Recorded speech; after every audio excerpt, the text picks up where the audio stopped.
नमस्कार सुंदर करत निज दिन बारंबार, सदा रहो मम शीस पर सतगुरु चरण तुम्हार। प्रथम वंद पर ब्रह्म परमानंद स्वरूपम, द्वितीय वंद गुरुदेव दियो जिन ज्ञान अनुपम। तृतीय वंद सब संत जोरि कर तिनके आगे, मन वच काय प्रणाम करत भय ब्रह्म सब भागे। ये बाती मंगलाचरण कर सुंदर ग्रंथ बखानिए, तै विघ्न को उपजे ये निश्चय कर मानिए। ओम श्री परमात्मने नमः। श्रीमद् गुरु पादाम्बुजभ्यो नमो नमः। सर्वसाध हरिजनाय नमो नमः। सर्वा विघ्न कर्तृभ्यो नमो नमः। शुद्ध सच्चिदानंद गणाय नमो नमः। श्रीमद् दादू दयाल वे नमः।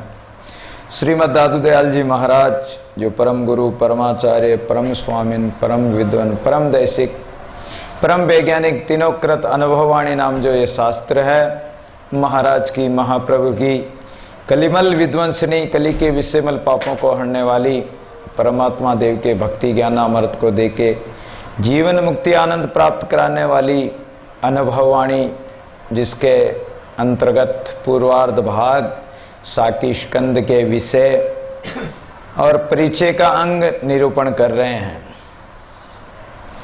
कल परिचय के अंग में हम प्रसंग सुनकर आए हैं कि आत्मदृष्टि और आत्मदृष्टि से देखने वाले, चरम दृष्टि से देखने वाले, तो जो आत्मदृष्टि से देखते हैं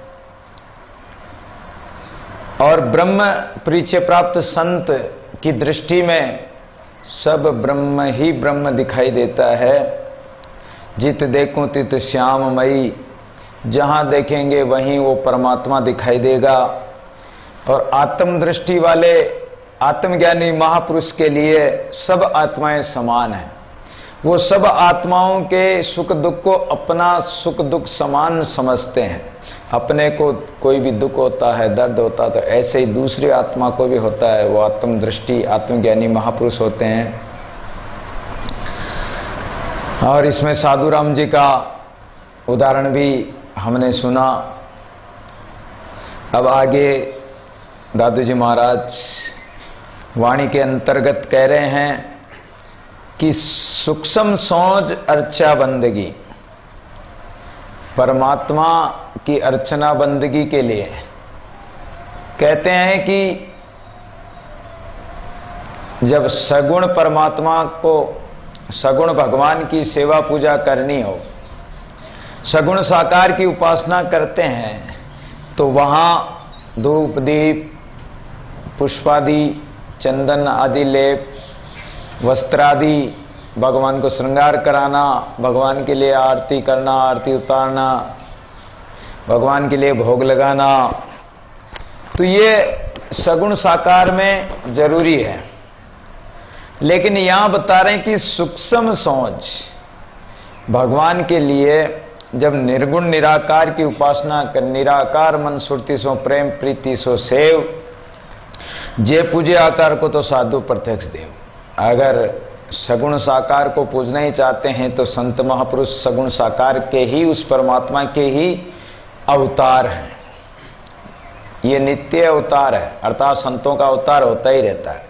और कोई निमित्त अवतार होता है, वो किसी कारण विशेष के होता। निमित्त प्रहलाद के लिए नरसिंह भगवान अवतार लेकर आए, तो केवल प्रहलाद का निमित्त था, भगत को बचाने का निमित्त था। इस प्रकार नित्य निमित्त और नैमित्तिक अवतार होते ही रहते हैं भगवान के, लेकिन ये नित्य अवतार संतों का अवतार है। तो अगर सगुण साकार को पूजना तो संतों को पूज लो, और निराकार को पूजना तो मन पवना गई सुरती सो। मन पवन श्वास ये जो है, इनके द्वारा निर्गुण निराकार की पूजा होगी, उनकी उपासना होगी।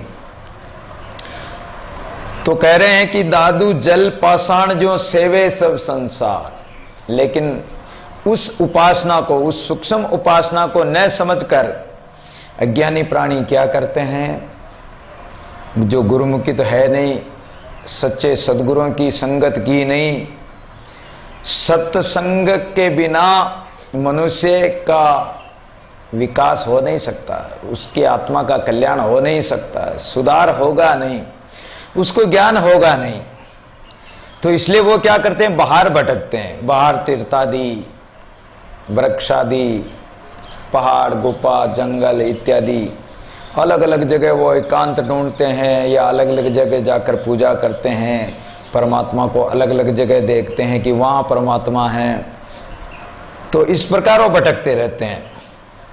इसलिए संत महापुरुष कहते हैं कि जैसे परमात्मा तो अपने घट भीतर है, अपने पास है, लेकिन जैसे हिरण की नाभि में कस्तूरी होती है, अब उस कस्तूरी की खुशबू आती है हिरण को, वो घास चरता है और चरते चरते उसको हवा चलती है, खुशबू आती, तो वो सोचता है कि शायद ये कस्तूरी जो है इस घास में है। तो वो अलग अलग घास को सूंघते सूंघते डोलता है, भटकता है। कस्तूरी मरक के सूंघत डोले घास, ऐसे ही घट में गोविंद है, संग रहे हरि पास, वो पास में ही है। लेकिन उस मृग की तरह हम भी इधर उधर परमात्मा को खोज रहे हैं कि परमात्मा कहीं बाहर होगा, कहीं तीर्थों में होगा, कहीं मंदिरों में होगा, कहीं धामों में होगा, कहीं गुफा में मिलेगा, कहीं पहाड़ों में मिलेगा। इस प्रकार हम खोज रहे हैं। तो कह रहे हैं कि दादू जल पाषाण जो सेवे सब संसार, दादू पानी लोण जो कोई बिरला पूजन हार। कोई जल जंगल में, कोई पत्थरों में परमात्मा को खोजता है और उनकी सेवा करता है। और दूसरी बात कि जैसे जल पतला है, जल को किसी बर्तन में डालो तो वो वैसा ही आकार ले लेता है, जल में कोई रंग मिलाओ उसी रंग का हो जाता है। उसी प्रकार अपने मन को भी ऐसा रंग लो कि हरि भक्ति में परमात्मा ज्यों राखे त्यों रहेंगे, मेरा क्या सारा, हुक्मी सेवक राम का बंदा बेचारा। परमात्मा जैसे रखे वैसे रहो। और यहां कह रहे हैं कि जल पाषाण जो, लेकिन हम जल की तरह नहीं बने, हम पत्थर की तरह कठोर बन गए। जल में पत्थर को चाहे बरसों तक पड़ा रखो, उस पत्थर में उस जल का कोई असर नहीं होगा। वो पत्थर बाहर निकालो और उसके टांची मारो तो उसमें वही अग्नि की जाल प्रकट हो जाएगी। तो हम इतने दिन परमात्मा की भक्ति की, सेवा की, पूजा की, पाठ किए, माला फेरी, तीर्थ व्रत किया, लेकिन हमारा कठोर हृदय नहीं बदला, काम क्रोध आदि खत्म नहीं हुए, वासना खत्म नहीं हुई, और वो की वही विषयाग्नि प्रकट हो जाए, तो ये समझो कि जल में पत्थर की तरह हम पड़े ही रहे, कोई फर्क नहीं पड़ा। तो सारा संसार ऐसे ही परमात्मा की सेवा कर रहा है। दादू पानी लोण ज्यों, दादू जी महाराज कहते हैं कि पानी के अंदर नमक कैसे गुड़ जाता है, कैसे मिल जाता है, एक में एक हो जाता है, उसका अलग अस्तित्व रहता ही नहीं। नमक की डली को रख दो, वो डली थोड़ी देर में गल जाएगी। एक नमक की डली, दो सखियां समुद्र के किनारे बैठी हुई थी। एक नमक की डली दूसरी सखी नमक की डली से कह रही है कि अरे सखी, ये समुद्र कितना गहरा है, इसका कभी पता लगाया? बोले कि आज दिन तक तो किसी ने पता नहीं लगाया। तो एक दूसरी सखी बोली कि तुम यहीं बैठे रहना, मैं अभी पता लगा के आती हूं। अब वो नमक की डली उस समुद्र में छलांग लगाई और उस पानी में चलती गई, ज्यों ज्यों गहरी चली गई। तो चलते चलते वो पानी में गुड़ते गुड़ते गुड़ते पूरी गुड़ी गई। अब आकर कौन कहे समाचार, वो उसके समाचार कौन कहेगा कि परमात्मा कितना। लेकिन संत महापुरुष समाचार सत पीव के को साधु कहेगा आय। संत महापुरुषों ने तो नित्य अवतार लेकर, और गुरु महापुरुषों ने जैसे कबीर, दादू, नानक, रैदास, मीरा इत्यादि जितने भी संत महापुरुष आए हैं, उन्होंने तो समाचार दिए हैं। तो हमारे मन को इस प्रकार बना लो कि जैसे पानी के अंदर लूण मिल जाए, एक मेक हो जाए, ऐसे परमात्मा में रड़ मिल जाओ, अलग अस्तित्व रहे नहीं, कहने का अहंकार रहे नहीं, अभिमान रहे नहीं। उस परमात्मा में तन मन विलय कीजिए, जो पानी में लूण, जैसे पानी में लूण मिल जाता ऐसे मिल जाओ। हलक नाम अंतर कहे सबगट हरि हरि होय, दादू पानी लोण जो नाम कही जे सोय। उस अलग परमात्मा का नाम अगर पुकारने है तो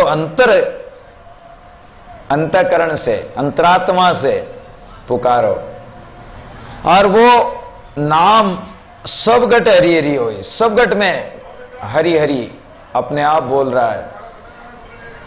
सब गट में परमात्मा का नाम ऑटोमेटिक ही श्वास चल रहे हैं और उसके साथ चल रहा है, केवल उसको अनुभव करना, देखना है।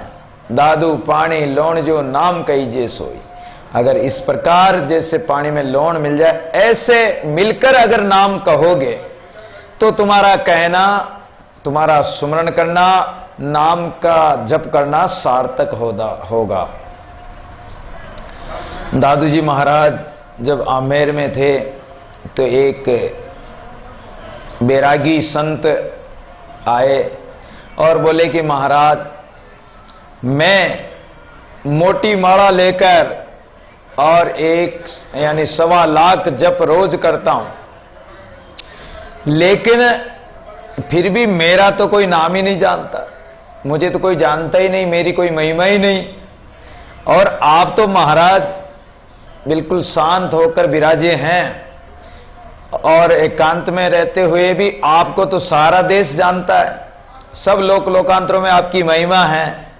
बोले महाराज ऐसा क्या कारण है? दादू जी महाराज ने उनको यही समझाया कि परमात्मा का नाम लेते हो तो ऊपर दिखावा मत करो। वो क्या करते थे, मोटे मोटे मणियों की माला, 1.25 लाख मणियों की माला बना रखी और कुएं में लटका कर और भूणी वो चाकली पर डालकर और सीताराम सीताराम सीताराम इस प्रकार वो बोलते रहते थे। तो दुनिया बहुत देखने आती थी, वो बड़े प्रसन्न होते कि आज तो इतनी दुनिया देखने आई। तो वो बाह्य दिखावा था। अंतर आत्मा से अगर नाम पुकारो तो ना कोई उस माला की जरूरत है, ना चाकली की वो बेल पर लाद कर चलते थे, दुनिया की कोई जरूरत नहीं है। वहां तो केवल अंतर आत्मा में अपने अंतर ही पुकारना है परमात्मा को। और इस प्रकार अगर परमात्मा में मिलकर पुकारोगे तो वो तुम्हारा नाम सार्थक हो जाएगा। और दादू छाना क्यों रहे, जिस घट राम रतन, जिस घट में परमात्मा का अगर सुमिरन है, भजन है, तो वो भगत छिप कर रह नहीं सकता। डाबी डूबी क्यों रहे, जैसे तुम्बा हो, उसको चाहे कितना ही पानी में दबाओ वो दबेगा नहीं, डूबेगा नहीं, वो ऊपर ही उगस आएगा, ऊपर ही उछल के आ जाएगा। ऐसे ही संत महापुरुष कभी छिप नहीं सकते हैं। भक्ति करने वाला का प्रकाश सब जगह प्रकाशित होता है, चाहे वो पाताल में जाकर भजन करे। शेष जी पाताल में भजन करते हैं, ध्रुव जी आकाश में भजन करते हैं, सब जगह प्रकाशित है। छाड़े सुरती शरीर को तेज पुंज में आए, दादू ऐसे मिल रहे जो जल जले समाए। छोड़े सुरती शरीर को तेज पुंज में आए। अब यहां कह रहे हैं कि सुरती शरीर को छोड़ दे।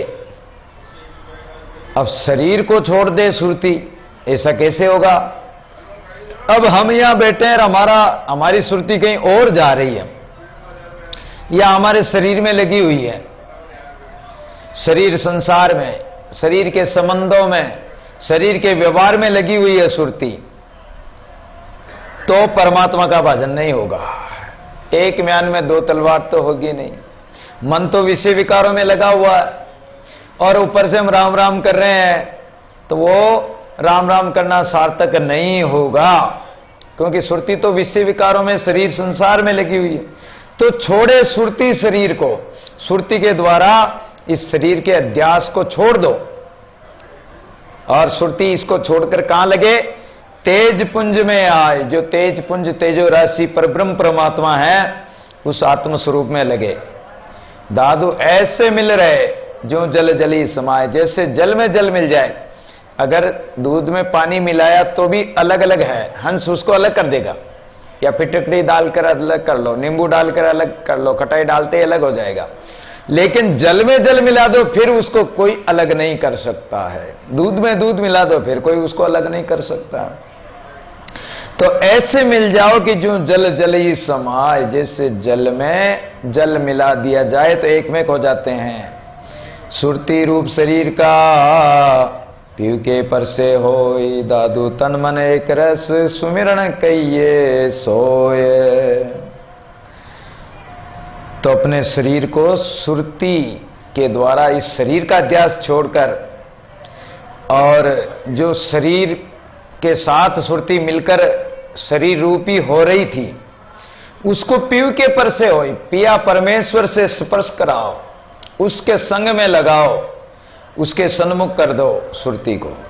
दादू तन मन एक रस, फिर तो तन शरीर भी और मन भी उस एक रस में लग जाएंगे, तब समझो कि ये सच्चा सुमिरन है। नहीं तो तब तक सुमिरन नहीं है। कबीर कर में माला फिरे, जीव फिरे मुकमाय, मनवा तो चौदिसी फिरे, ये सुमिरन नाय। हाथ में माला फिर रही है, मुख में जिब्या राम राम रट रही है, लेकिन मन तो पता नहीं कहीं मोची के घर बैठा है कि कहीं और कहीं जा रहा है, ये कोई पता नहीं। पीपाजी महाराज क्या एक शिष्य था टोडा राय सिंह का, राजा सूर्य सेनमल, वो पीपाजी का शिष्य बन गया। एक बार किसी कारणवश गुरु में अश्रद्धा हो गई राजा की, तो राजा गुरु के प्रति आदर भाव छोड़ दिया।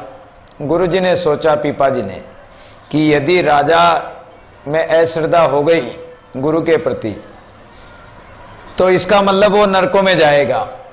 तो गुरु संत महापुरुष दयालु होते हैं, दरबार में पहुंच गए, जाकर बोले कि जाओ उसको राजा को बुलाओ कि तुम्हारे गुरु आए हैं। उस समय राजा अपने भजन कक्ष में बैठा हुआ, आंखें बंद कर रखी और भगवान के आगे ध्यान कर रहा है। अब ध्यान तो कर रहा है और नौकर ने जाकर कहा कि महाराज आपके गुरुजी आए हैं, बुला रहे हैं। बोले कह दो कि अभी भजन कर रहे हैं राजा, तो क्योंकि अश्रद्धा हो गई गुरु के प्रति, नहीं तो गुरु का नाम सुनते ही दौड़कर आना चाहिए, अश्रद्धा होने से नहीं आए। नौकर ने आकर कहा कि महाराज, उन्होंने कहा कि वो तो अभी भजन कर रहे हैं, अभी समय नहीं है। अरे बोले कि वो भजन करता होता जब तो ठीक था, लेकिन वो भजन कहां कर रहा है? अरे वो तो मोचियों के घर बैठा बैठा घोड़े की जीर्ण बनवा रहा है। जाओ उसको कहो कि तुम्हारे गुरुजी आए हैं। सिपाही ने जाकर कहा कि राजन, महात्मा जी ने, गुरुजी ने तो ऐसे ऐसे कहा है। अब एकदम घबराया कि मैं तो मन में विचार कर रहा था। राजा ने विचार किया कि मैं तो मन में ही विचार कर रहा था कि मेरे घोड़े की जीर्ण बार बार टूट जाती है, उस जीर्ण को मैं अच्छी तरह से जाकर और बनवाऊंगा, मोची को बताऊंगा कि ऐसे बना, इस प्रकार बना तो मजबूत बनाऊंगा ताकि टूटे नहीं। तो भजन तो कर रहा भगवान का और मन से कहा मोची के घर जीर्ण बनवा रहा है। समझ गया कि गुरुदेव तो मेरे मन की बात ही जान गए, इतने अंतर्यामी हैं।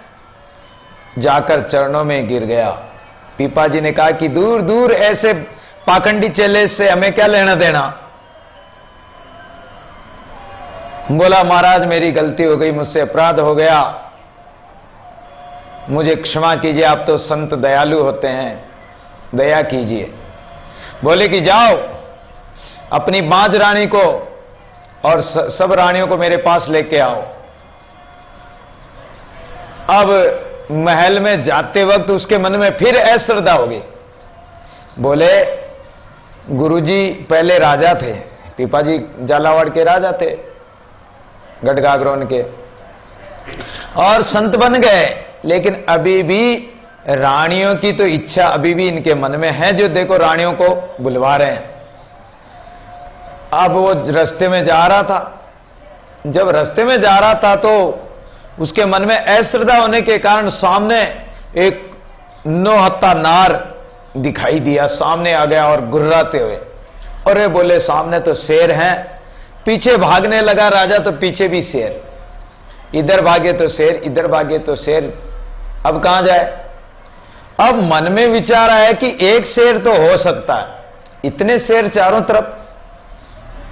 उसी समय उसके मन में यह विचार आया कि मैंने गुरुजी के प्रति अश्रद्धा की, गुरुजी का अनादर किया, इसी कारण शायद ऐसा हो रहा है। और उसी समय मन ही मन गुरुजी से माफी मांगी कि गुरुजी बचाओ, रक्षा करो, रक्षा करो, रक्षा करो। अब गुरु तो अंतर्यामी थे, वहां कौन से शेर थे, सब अंतर्ध्यान हो गए। सामने देखा आंखें खोल के तो कुछ भी नहीं।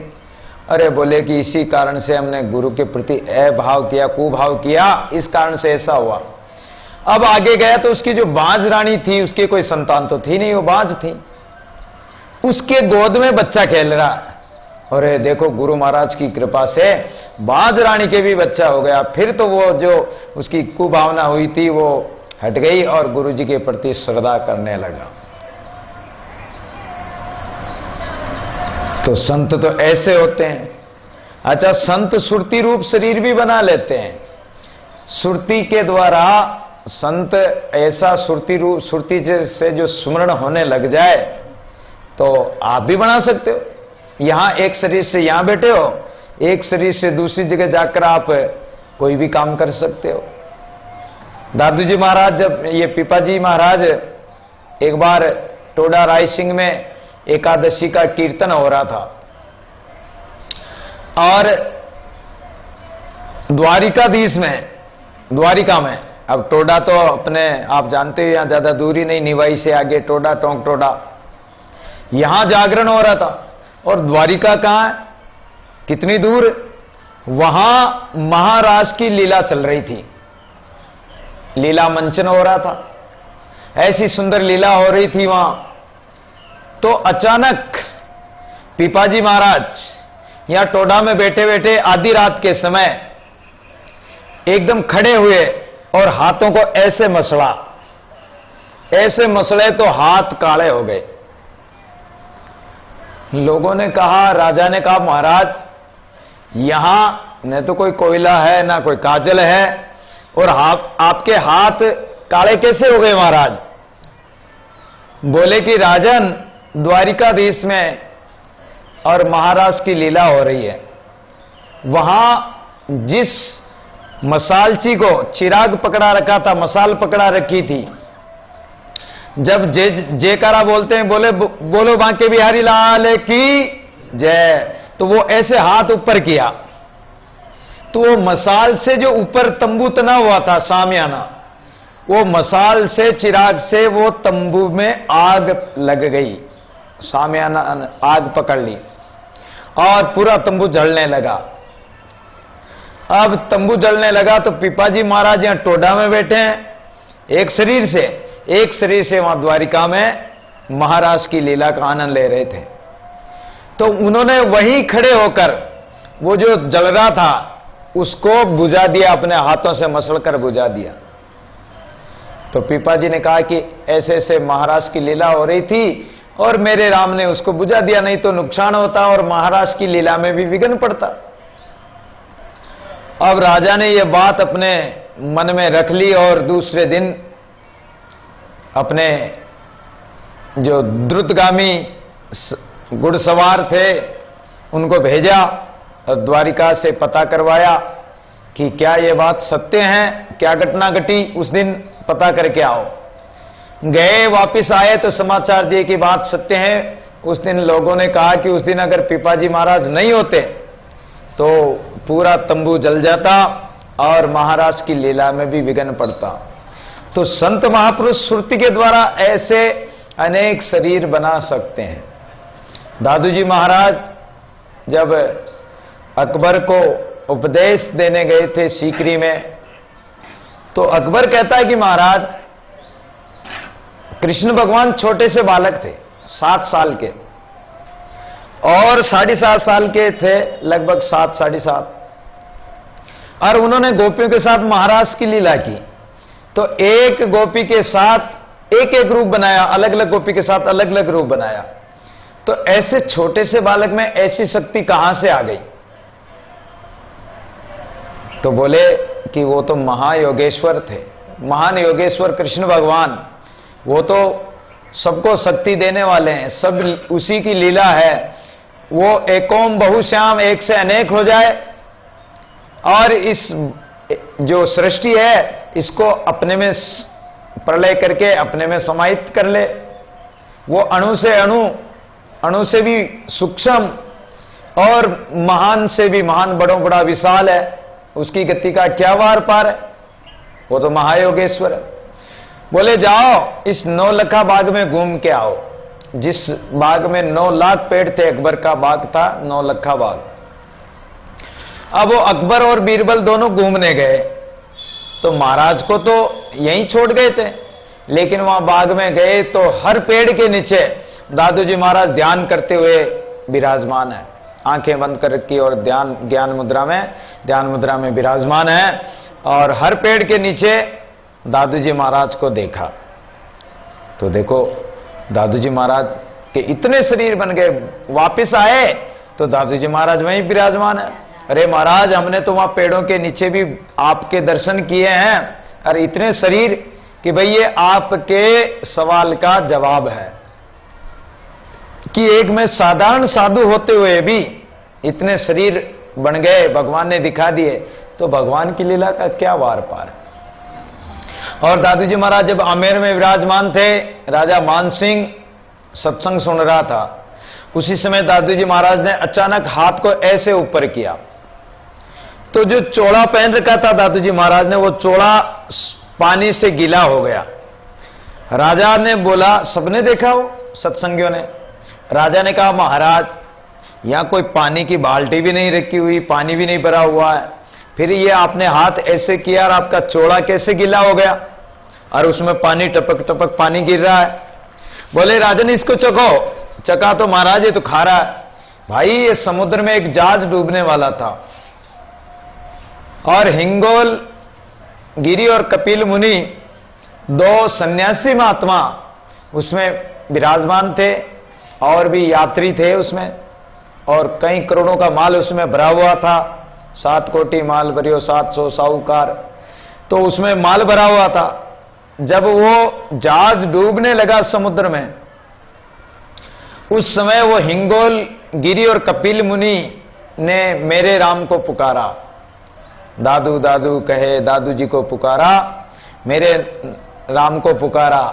तो मैंने परमात्मा से प्रार्थना की कि राम संभालियो रे विषम द्वेली बार मंज समुद्रा।